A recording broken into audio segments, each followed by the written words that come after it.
What's up, everybody? Welcome to a Friday afternoon edition of the Surf and Sales podcast. Also a March Madness edition as basketball tournament just kicked off, and Richard and I have pulled ourselves away from the TV, as has our guest, for a little bit. We are brought to you today by our partners and friends at Salesforce Revenue Cloud, Gong.io, and Lead411.com. So today, my co-host and good friend Richard Harris and I are talking to another friend of ours and vice president of sales, lives in the Dallas-Fort Worth area. And I don't know if you know this, Richard, will be coming to Surf and Sales officially. He's on his way. Mike Hook. I didn't know that. Was that today? No, Mike was one of the first people on it. He might even have been the first one, actually. I can't remember. He might have been the first one. Wow. I didn't know that. Mike, I'm glad to clearly that's how much, we communicate. So shame on Scott for not telling me ahead of time, right? I blame Scott Lees. But Mike, I'm glad to be able to actually spend real time with you. Not that we haven't before, but it'll be nice to sort of, really get to spend some time with you. Yeah, no, I'm looking forward to it. So when Scott had released it through his Patreon, I was there and I saw it and talked about it, signed up. I remember actually, so when I first had started kind of talking to you and Scott last year, I forget, it was like maybe December, maybe January. It was right when I was moving to Texas and you guys were doing Surf and Sales, and I was talking to Scott about it, and I was like, I'm starting a new job. I can't come down, so pencil me in for the next one. And here we are, November, a little bit longer than originally anticipated, but I'm looking forward to it.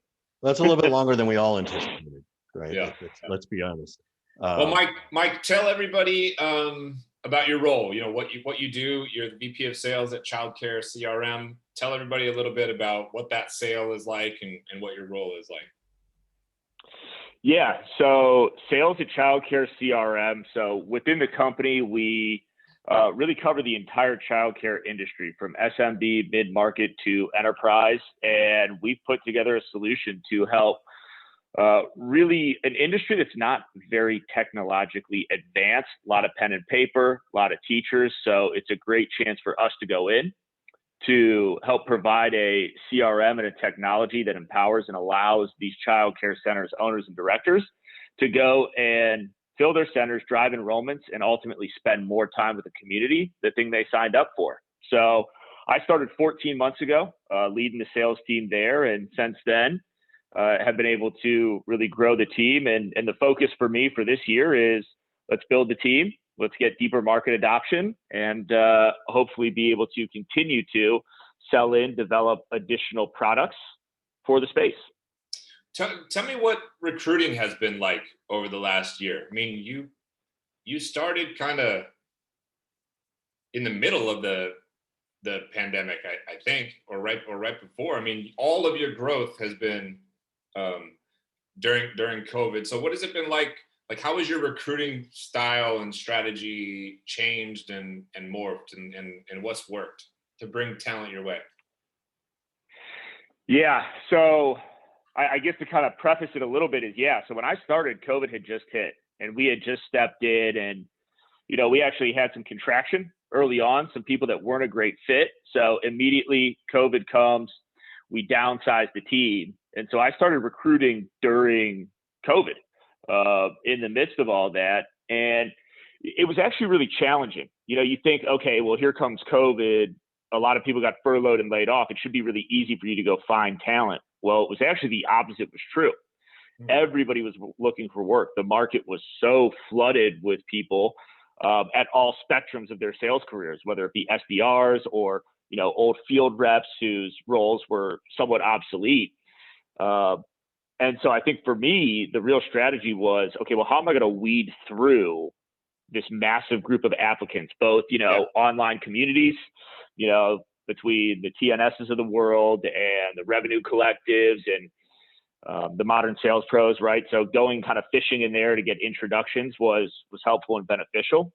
And then kind of just digging into my network too. Who did I know in the past? Who's hiring? Who got laid off? And then just a general sort of message board. So for me, it was, let's cast a really wide net and get as many people as possible in the door, because I found so much that wasn't up to par for what I was looking for, which ultimately was a full cycle sales rep, which is also somewhat of something that doesn't really exist as much anymore. Getting someone who can sit down and say, all right, well, I'm okay going to prospect and cutting my teeth out there and then, running the deal through to close. So that was sort of my thought on what I needed and where I was fishing.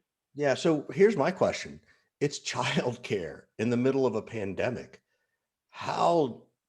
Nobody was doing childcare, were they? Or were they taking this time to sort of reorganize? And there's, in terms of what you guys are doing, there's some value in terms of the health protocols and the safety protocols. Like, because were your customers even spending money? Because I can assume they were having zero cash flow in. We got very creative with our existing customers to reduce churn as much as humanly possible. It was a big effort and a big lift on behalf of the entire company. What does creative mean? Like our normal process was this. Here's how we had to rethink about it.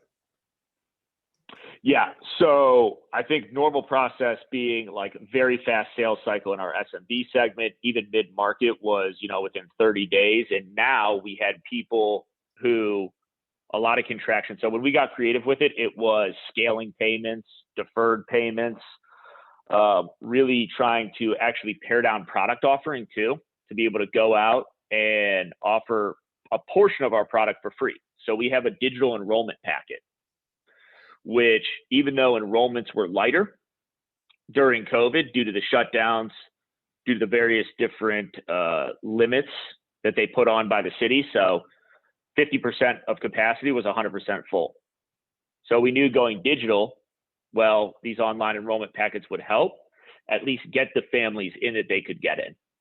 So we leaned into some of the features that we knew were being used by our current customer base to help them go out, leading with those features, and then using that as a way to help validate our overall product. It was messy. It was a lot of effort, and it wasn't perfect all the time. It was just a ton of trial and error. Yeah. Did you focus heavily on on the states like Florida and Texas, where, Mississippi, Louisiana, where the restrictions were less, right, from the state, federal level, or I wouldn't say the federal level, but the state and local level? Yeah, we did. So one of the things that we noticed early on is we still had some inbounds and some inquiries coming in. And we also saw where our users were at from a current customer base. And we looked at what states those were in. And I think, Richard, you're spot on, right? We noticed a lot of the red states, the Texases, the Floridas, Tennessees, Alabamas, Georgias, all those states were still able to buy and still willing to spend some money. Because what happened is, yeah, those states were open more, but when there was shutdowns within those states, so huge contraction in the childcare industry, well, these new parents had to go somewhere as long as they were willing to put their parents there. So there was still an issue that arose from these manual notebooks that were happening out there. It was just a lot harder to find. And it was just no shortage of effort at that point. Like, we had our strategy, we went through it, and that did help. For a little bit. It felt like every 30 days we were trying something new, though. Well, how big of an adjustment was trying to get these new people ramped up, and have you gotten better at it, but like, what are you doing now when you're ramping somebody up that you kind of wish you would have done, a year ago? So I wish I would have had more time. I wish I would have known the product better, and I wish I would have known the sale better. So when we were first onboarding people, it was within my first couple months of coming to ChildcareCRM. And I was still learning myself as I was trying to hire. So, the original process was a lot of, okay, well, let's send it out and have other members of our team who knew the product more go onboard and train. Then from there, it was like, I'll try to filter some sales and some buyer personas and everything like that on top of the product training. And then take that all into, all right, let's do our discovery search. let's do our demo certs and let's get people ready to go. Yeah. And then from there, be able to say, okay, go hit the phones, let's get things going. And it's just a lot of hands-on by nature from there. Is that a function of just like, you know, new VP of sales, too much is asked of you at once, not knowing how to prioritize your time, or not focusing maybe on the foundational thing of like, well, you better know your industry, you better know your product, right? Because we as VPs of sales get rushed through that process sometimes.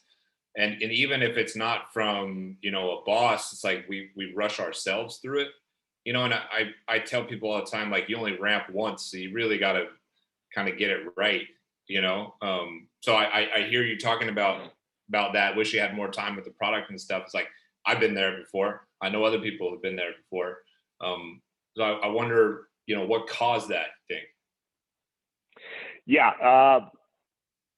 New VP of sales, new company, COVID coming, going remote, all at the same time. Like, I was learning everything new in like a perfect storm coming together, where I was not as diligent as I probably would have been otherwise, or as I would like to think that I would have been in terms of my own checklist, and trying to get things and make things just happen and get activity and get some type of momentum going through COVID. I probably rushed the process as well. But let me ask you this. So let me ask you, yeah. Mike, let's say it had been a normal world, right? Would you have still rushed the process? I know I did. I would like to think that in a normal world where I could do a lot more call shadowing and a lot more call listening, and being just more hands-on by nature of being in the same room, in the same area, that would have helped me push the onboarding in terms of, well, is this rep really ready, or do we need to hold them back a little bit more? Can we accelerate things or not? Without some of that, for me, I had not yet diagnosed a way to go in and say, okay, you're not on track right now, outside of just the hard output numbers, because there wasn't as much of the overview on the soft skills as I was used to. And I think that's where, to get back to the original question, like, how has my onboarding changed? Like, how am I looking at training much differently? Well, now I'm looking at it much more in the scope of, okay, let's get you really ingrained in the industry. Let's make sure you know who our buyers are. Let's make sure that you're taking time to understand what's the lingo, how are we operating, and then how do these people think and how do they buy? So what is your, you know, now that you've built this out, you know, and you've been around the sales block a couple of times, you know, when you first came in and you were starting to train and onboard people, do you think it was, you know, a 1 to 2 week training period? And now, because of COVID, and it gave you a little bit of room to breathe, to think about onboarding, is it now a 3 or 4 week thing so that you can give more to the industry, to the buyer persona? Yeah, and that's pretty much what it was. It was like 2 weeks of training, week 3, go get certed. If you fail, let's review why you failed, go back into it, get recerted again, and then you're out. You know, now, because I am more comfortable, not only in our industry, but also in our product and the nuances, having, you know, the pitch down a little bit better than I did when I was 3 months in, as you would hope, it allows me to kind of go through the progression of really stacking those building blocks for a seller. So it's now we're cascading on top. In your world, how do you think now in terms of onboarding? Like, I heard the 2 week thing and I'm like, okay, 2 weeks, then you're on the phone, right? Is it still 2 weeks you're on the phone, but you know, weeks 3, 4, 5, 6, we're starting to teach you more? Or is it, no, we're holding them off the phone a little bit longer too? So for me, it's holding off the phone a little bit longer too, and spending more time shadowing, listening, role playing before getting on to build that confidence up. So I don't want to hold it off too long. You know, my sweet spot is maybe an extra week, as opposed to getting them on week 2. Now it's go on week 3, week 4. So is onboarding, I love what you just said. Is onboarding more about building their confidence than it is about training them? in my experience of the handful of times that I've done it, going from my last company where our onboarding was like a 4-week intensive onboarding before you even got to your manager, to come into a smaller company where obviously the timelines are shrunk, you need to get that quota coverage going, and rushing people. I do think the biggest part of onboarding that doesn't really get talked about is building that seller confidence. When they go to pick up the phone, do they have the resources available? Yeah. Do they know what to say? Do they feel like I've got a seat at the table with this buyer who may or may not know who I am and may or may not know who our company is? And if they say no, which we know is going to happen more often than yes, are they okay with that, knowing that they're sound in the foundational material that they have? Yeah, I mean, Scott, I want to ask you the same question. When I first met Scott, it was a one call close. We were training on Monday and we expected the first sale by Friday. Right? You remember that, Scott? Insane. And it wasn't Scott. Like in fairness, it was sort of the desire to be successful quickly. Also, the founder and CEO was a pretty hard driver on revenue. And I know, Scott, your last place you were before you moved into the current role, I think you told me it was like a 6-week onboarding process, right? Yeah. I mean, we spent 4 weeks just teaching people the industry and the product, like not even working on sales skills, just like that. That industry, the title insurance industry, and our product at Qualia is so complex. I basically put people through school to learn it, to prepare. And then there would be a couple weeks of sales related trainings and whatnot. So it's like a 6-month ramp. By far. How long before you let them on the phone, Scott, at Qualia? Somewhere in between like week 6 and 8, they'd start dabbling a little bit, but really not like full time until after 2 months. That's cool. I'm glad to hear that. And it seems, for whatever reason, it's one of those silly things where it's copycats of like, oh, well, everybody should be on the phone by either 1 week or 2. Like that's the industry norm, right? At least that's my perception of it. So. Well, and I think back a lot to like when I first started at my first company too. It was, okay, here's Salesforce and here's our list and here's a call script, just go. Yeah. Like there was, I mean, this wasn't that long ago, it was 2012. I think, you look from then to now, there's a huge difference in what people are giving their sellers and what the expectation is and the rhetoric around sales training and coaching and all of these things that have, it's seemingly come up really in the last 12 to 24 months more so. But I'd be interested, Scott, too, how much help did you have in terms of like the product, the industry, like at Qualia? Did you have different teams and people, or at least people in the company helping to shape that onboarding? Not at the beginning.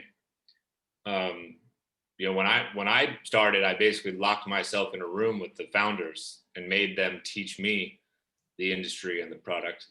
And then one of the founders and I kind of started chipping away at all the things the product could do to come up with the right messaging, to really nail the, sales pitch.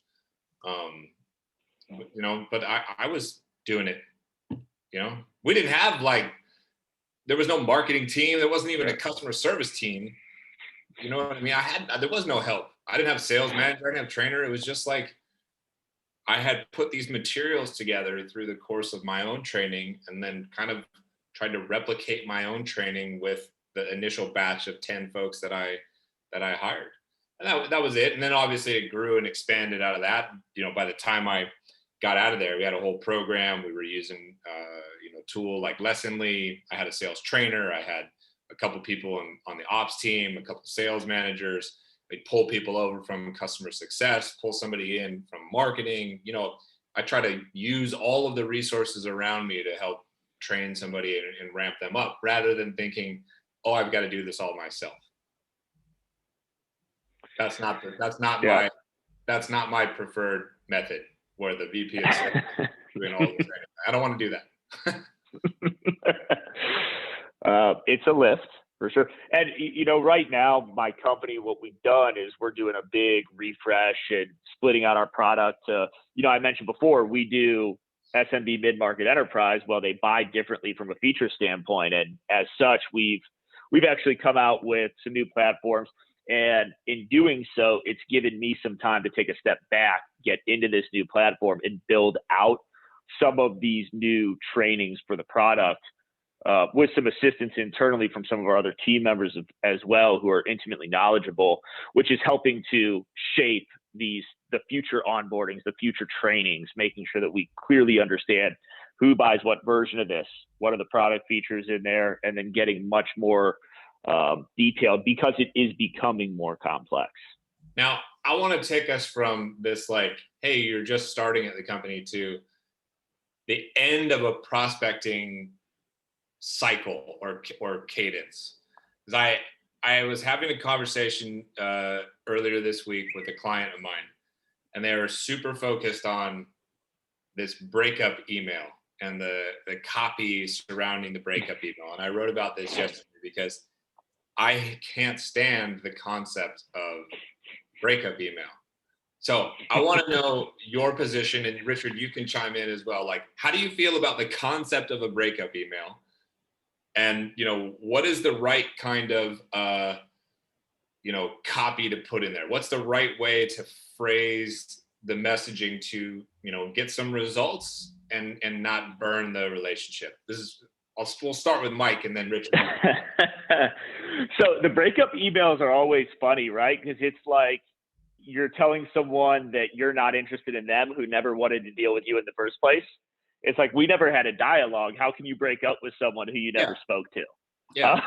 So the breakup email is kind of interesting. What I do think, though, is there does have to be some type of like terminal event that goes on there where it's like, all right, we've done what we can, but how are we prospecting?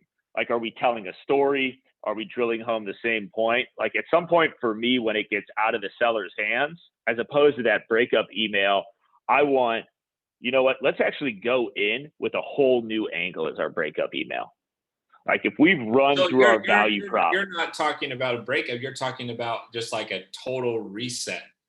You're talking about, let's start over. We were going in, through the side door on the left. That doesn't work. Let's reset everything and try to go around through the right. That's right. We've got the whole other team coming in through the other side of the house, but it's quick. Like, if they haven't engaged with our main stuff, it's like, I want one last hit to see if we can draw some interest up. And then after that, we're kicking them back into our nurture campaigns that's run through marketing and our lead list. Like, at that point, I don't want the sellers to have anything to do with it anymore, because we haven't proven that this person's ready to buy. I think we're going to change the title of this one to when Richard told Scott and Mike they were fucking wrong about something. Okay. Let us have it. Here we go. Mike, why you think you're wrong. Mike, you're 50% right and 50% wrong. Scott, you're 1,000% wrong. Number one, Mike, where you're right is you can't do a breakup email with someone who's never responded to you. So it's the wrong terminology. That's the first thing. The second thing is there's no such thing as a breakup email. There's a breakup sequence or cadence. One email is not sounds like you're agreeing with me. Where's the part where I'm wrong? So the part of where you're wrong is you need to have, I didn't hear you say sequence or cadence. So you need to understand that you're going to do this only in a sense of if you've had a conversation or dialogue. Your first couple of touches, by the time you start your breakup email sequence or cadence, it means you've already tried to connect with them 2 or 3 other times. So even then, your first touch of a breakup is your 4th touch overall. And, it's multi-threaded, meaning it's going to be email, phone call, LinkedIn. Your first email is going to be very simply this. I've been teaching this for years, and I still get, like, once a month, I get someone says, this is a genius email. The subject line just says, are you okay? Hey, Scott, haven't heard from you in a while. Just want to make sure things are going okay. Let me know how you want to proceed. Like, that's the first one, right? Then you can get progressively aggressive, right? Like, I do have one, and not everybody does it, but I have one that the subject line is literally the professional courtesy of a reply is requested. Because at that point, I put my time in too, and my time is equally valuable.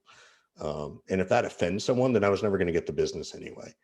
So, so that is my thought on the breakup piece. And I've got about 7 or 8 that you send in these moments. So, anyway, so I'll stop there. And those don't feel like breakup emails to me. Oh, there's different ones. I mean, there's the Chris Voss one, which I don't think works, is, have you given up on this? And then there's the final one. There is the final one that says, last attempt, right? So it's that stuff that I think is bullshit. It's this is my last attempt. No, it's not. It's not. We all know it's not going to be your last attempt. So I guess the challenge, though, Scott, is that Richard. Scott, the challenge is that by the time they get that, it's like the 7th or 8th one. And if you write it and says, look, please let me know so I don't keep wasting space in your inbox, right?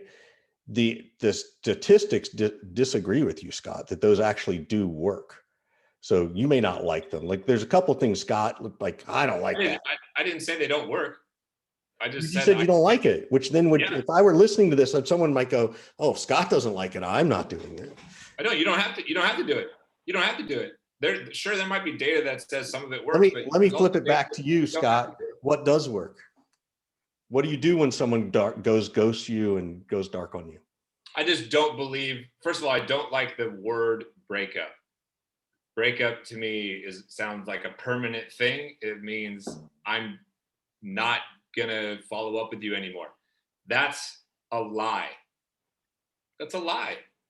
You're going to follow up. At the very least, your organization is still going to follow up. And to Mike's point, like, if we've never even engaged before, how are you breaking up with me? It doesn't make any sense. Well, that I agree. You can't break up with someone in a prospecting moment. But go ahead, Mike. Yeah. And so, I was going to say, so originally I thought the question was right, like break up just in prospecting, right? I think there is one thing I will do in an active selling motion. So you use the word ghosting, like my least favorite thing in the world. And if there is someone in an active sales cycle, like as opposed to a breakup email, and I guess it could kind of be referred to that, what I will do and what I teach the team to do is go back to that very first discovery call you had with them. And this is kind of my final email. If it's in an active sales cycle, go back to that first discovery call you had with them, figure out and relive what their pain points were, and use their exact words from that first call, put it back in an email and ask them what has changed that this is no longer a priority for you. Like that's my, if you're in an active selling motion. But so I kind of split it up, right? There's the prospecting side of things where, yeah, I'm pretty quick. Like if people aren't after those multi-touches in there, get it out. If it's in that motion, I'm using your words, I'm bringing it back to you. And if you still don't answer, well, something went wrong. Yeah, we got to move it out. Well, if we move away from this breakup email to another tactical kind of question and something that I saw flying around in the last week, it was the openers that people use, and there's the like, hey, can I spare 27 seconds of your time to tell you what I think, which I can't stand at all. I hate that so much. And then there's the like, hey, are you the right person to talk to? There is the person who goes straight into like, this is the problem we solve. Is that something that you are experiencing? So I want to know from you, Mike, how do you feel about the openers? Like what's Mike's opening line in his pitch? What's your sales style and philosophy like that you teach?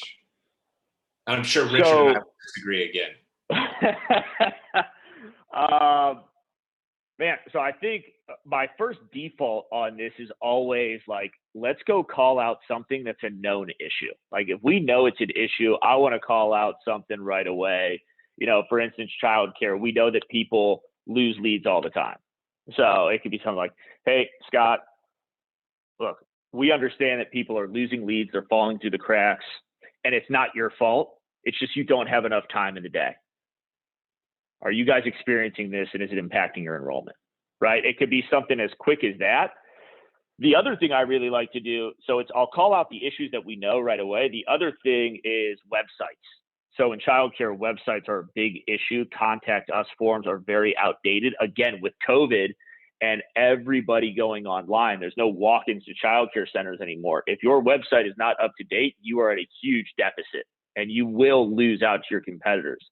So we started switching the way that we're selling and the way that the team's pitching because we noticed this was happening. Now it's, hey, Richard, this is Mike from ChildcareCRM. I was on your website and I was having trouble reaching out to you. Do you have a couple of moments to talk? And all of a sudden, the floodgates are open, right? It's like, oh my God, I hate that website. Yeah. All right. Well, tell me why you don't like it anymore. Yeah, that's very a way to be really relevant. Similar to some of the pitches that I've used in the past at different companies. What do you think about Mike's approach, Richard? Because I've used that same approach. I've used that same approach successfully, and I really like it. If it's an option for you, I really like it. So it's interesting. So it's kind of like the whole subject matter of this is like, what are our pickup lines and what are our breakup emails, right? Like this is what we're talking about, right? How do I pick you up and how do I put you down? Right. Which actually I'm like, oh, I need to change that in my prospecting training. I like that one. Although it's 2021, I might offend somebody in their delicate sensibilities, which Scott knows I'm so conscious of. So I agree and I disagree. Like, I think that the tactic is right.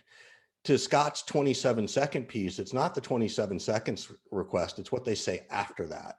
And if they don't say the right thing after that, then that bothers them. But I want to know, Scott, so to Scott, I want to ask Scott, what does work, right? Is it, hey, someone knows my pain deep enough that they hit me at the right time? What works? Well, and granted, Scott, you're such a skeptic, in general, like we know this, like this is, there's two ways you're going to get Scott's attention. One, you talk about the Buffalo Bills. Two, you talk about surfing and maybe Giants baseball, right? Like that. And the other is, or his kids. But, and the other is you zealously tell me that this is the way something is. Because even if it's like works and is right, I'm just immediately going to default to want to prove it wrong or want to go against the gray. So not everybody can do what Mike said, though, depending on what you sell, right? In Mike's case, he's able to go look at a website and be like, hey, I was on your website.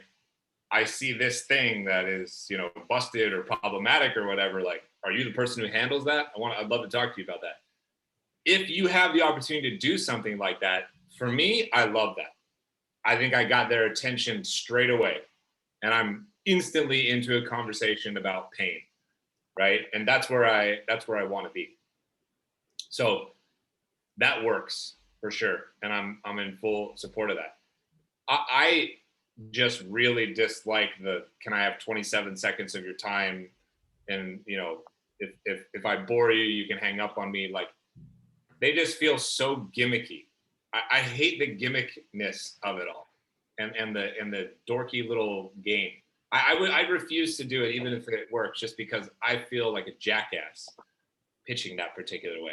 I wouldn't do it. Well, I would agree with you. There's something to be said for authenticity, right? You got to teach people 4 or 5 things, and then they need to figure out what's authentic to them, right? Yeah. Because I wouldn't. Like, I've seen Scott make cold calls. He would never do it that way, right? No, never, right? It's like our friend Brian Gata. Brian was always really unique and different, Scott. Yeah.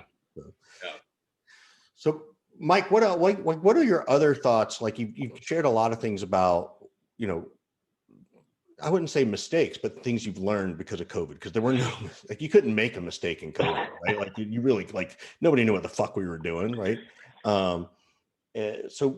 But in general terms, as you built your sales career, what are some of the other things that you could share that, like, I wish I had learned this better, or I wish someone would have told me this so I didn't have to learn it the hard way? Okay. So there's a lot. I think all of us have the number one thing that comes to mind for me, like, I wish I would have had this one skill earlier, is I wish I would have just leaned in to saying no to people. Like, it's so easy for me now in a selling motion to be like, okay, like, this is not a good fit. Get out of here. I don't care how big the deal is. Like, we're not, like, this isn't going to work, right? Like, we've asked our good questions. We've gone through discovery. We found out, there are some nuances in your business that you want to work, and those are non-negotiables for you. We're not going to bend and break to make that happen. So, Richard, earlier you said, part of a breakup email for you is, well, it's my time as a seller too. I wish that I would not have just chased everything and focused my energy on things that could have closed right away. Like, I wish I was taught that lesson. And, within that, I wish I would have been taught, here's what really good question asking looks like. Here's how you can go and say a question. And I'm still a victim and a perpetrator of these double-barreled questions. I find myself doing it all the time. So, like, hey, Scott, what's your favorite color and does it match your sports team? Like, ask one and then shut the fuck up. Like, I wish I would have learned that earlier. I didn't. It didn't come until a little bit later where, like, my own catchphrase for myself was, let these people sell themselves, which was the way that I would remind myself to ask good questions and feed off that. I think that's got to be the biggest one for me. I like that phrase, double-barreled questions. I've never heard that before. And I'm still guilty of that, for what it's worth. You do it all the time on the podcast. Yeah, I do it all the time. It's not even double-barrel. It's like fucking, locked and loaded. Like, it doesn't stop. It's like a machine gun. I feel like Mike just called out our biggest problem, Richard. I would agree. So tell me what you think about it, and does it really bother you? What I found is, the funny thing is, I haven't even noticed it here. If you guys have said any today, possibly because I do it myself. It's so hard to catch when you're in that motion. But then, I think about it too. Mike, I know you're active on LinkedIn. You need to go write that. You need to go write the one thing I learned was stop asking the double barrel question. Like, that's a genius post. Yeah, it's like our attention span's so thin too. So I think the other thing to go along with that is we're on the same theme, right? It's this idea of asking good questions, shutting up, letting people go. I think we abandon things too quickly too. In sales, we're just so ingrained in this quick hit. Like, we need to make this happen. We need to go build pipeline. Let go of opportunities, or like let go of something that's working and over tinker and then screw it all up? Over tinkering.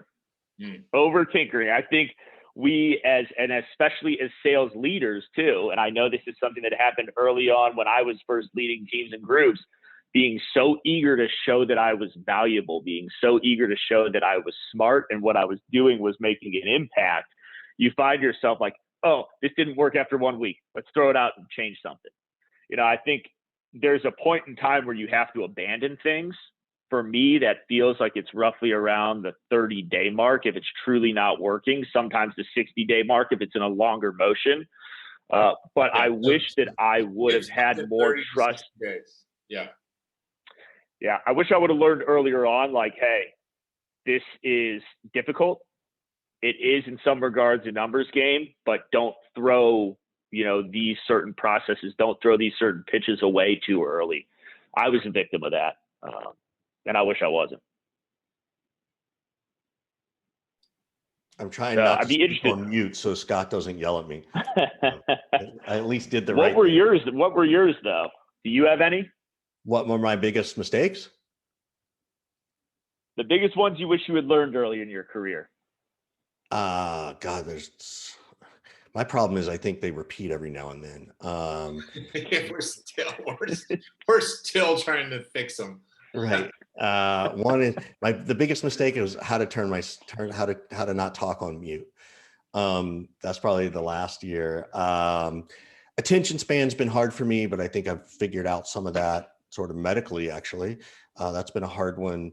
I think that I learned something yesterday that apparently I have some level of timeline ignorance. I was late to a meeting yesterday, and I think I may have lost the deal, which I posted about today. But that I think that's probably my biggest thing. That's the one, and it's still the hardest thing for me. So I have to keep reminding myself to get better at that. So that's my biggest one. But I want to give a quick shout out to Salesforce Revenue Cloud, Lead 411, and Gong.io. I would ask Scott what his biggest mistakes are, but we don't have enough time. There's like 6 hours. Right. Do a whole hour. Right. His biggest mistake was probably partnering with me. So, but Mike, we do this at the end of every episode, which is, what do you want to ask us aside? Maybe that is it. Maybe that's what you want to ask Scott is what's his biggest mistake. But is there a place you'd like to ask for some advice or something you want to mention that you're focusing on, charity wise or anything?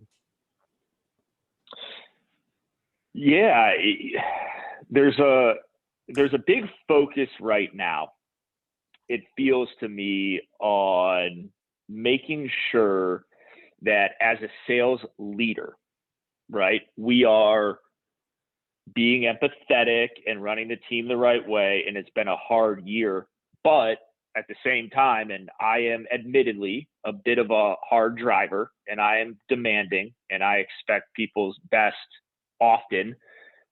It's a hard balancing act, and it's really hard to, when you hire remote and when you train remote, build these relationships when you're not physically as present all day. And when at some point, if you got things rolling, are only talking once a day, and maybe that's by phone. So I would love to get your guys' advice, opinions, and takes on, from a leadership standpoint, how do you balance in a remote setting this give and take of when to drive, when to give, and really how to stay in tune with the team and the individual sellers on it, or just how they're holding up? Complex question, trying to simplify an answer in a couple of sound bites. But and Richard could probably tell you this even all the way back, but I actually drive way harder when we're doing well than when we're struggling.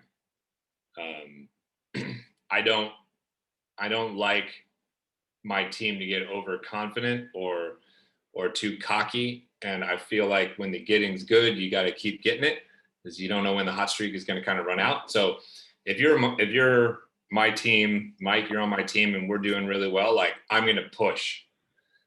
If you and other people on my team are struggling, I pull back quite a bit and go very much into like supportive mode. What can I do to remove obstacles out of your way? How can I be helpful?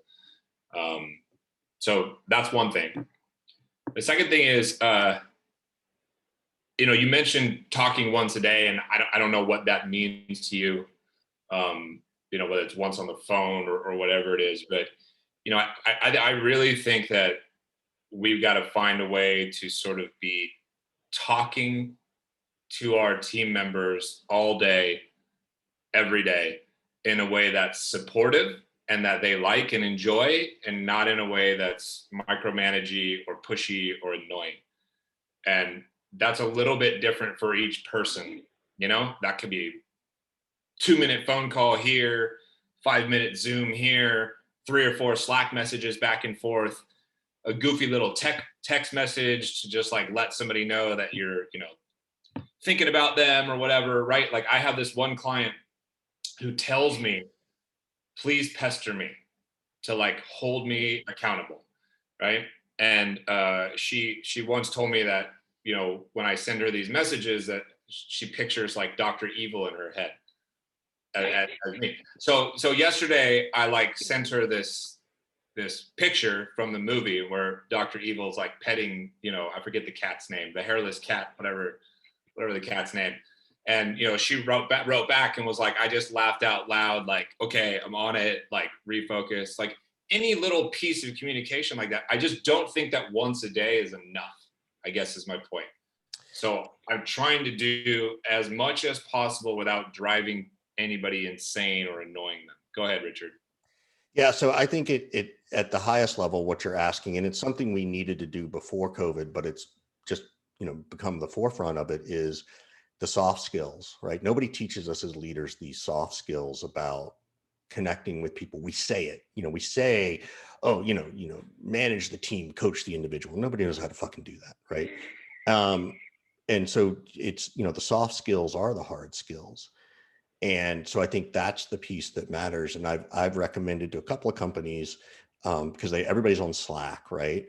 I've said, funny cat videos and memes, like they have to create a channel for that so that it can be HR appropriate, but people can just do stuff to send something that just makes people laugh and engage, in a different way.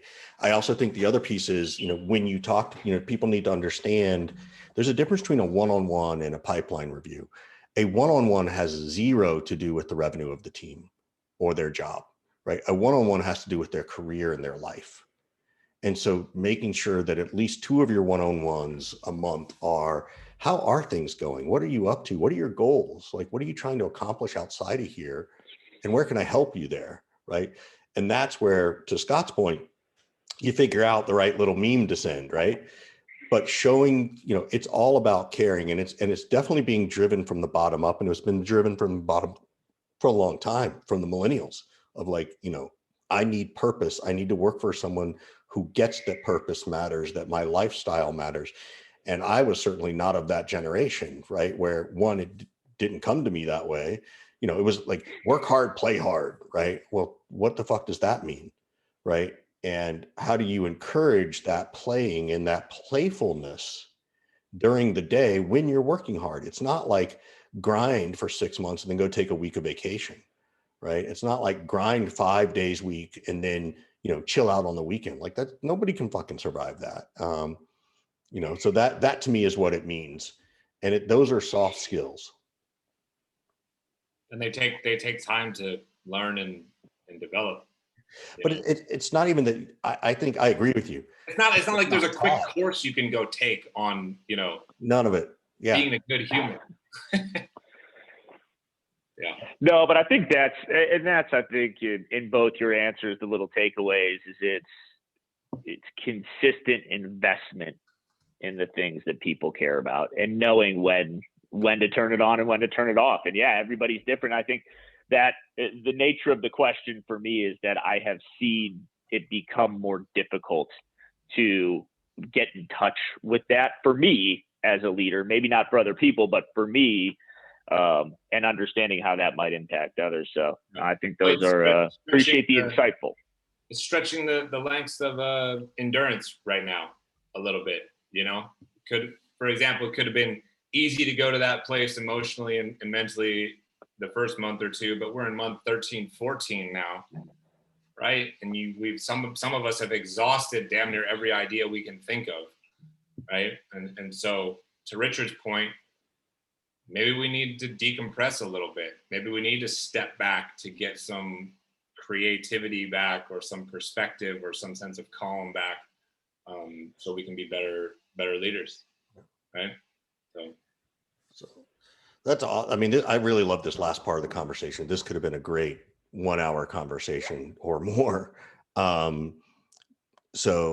we have to wrap it up. And I, sorry to do that because Mike, I love talking to you, and I love calling Scott out for being wrong all the time. Right. So there's been two of my favorite things to do, right? So I don't know why Scott puts up with me. I give him so much shit on this show. Like, it's really funny. Like, he rarely gives it back other than when I'm on. I thrive on people giving me shit. So, I love it. That's the cold outreach. Hey, Scott, I'm calling to give you shit because you said so on your podcast. Right? That'll get his attention. Thanks for spending some time with us, Mike. Yeah, I appreciate it. Thanks for having me, guys. Cheers, bud. Yeah.